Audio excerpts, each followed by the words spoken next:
Welcome everybody, my name is Marcus, and in this video I will show you a really simple way how you can access app library. So let's start.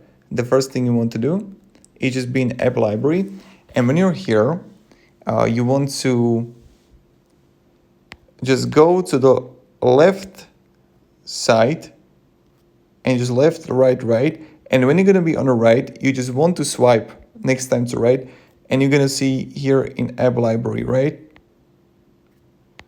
So, and you can access whatever you want.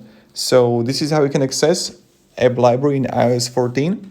Thank you very much. If you have any questions, ask me down below in the comments. I'll be really happy to help you.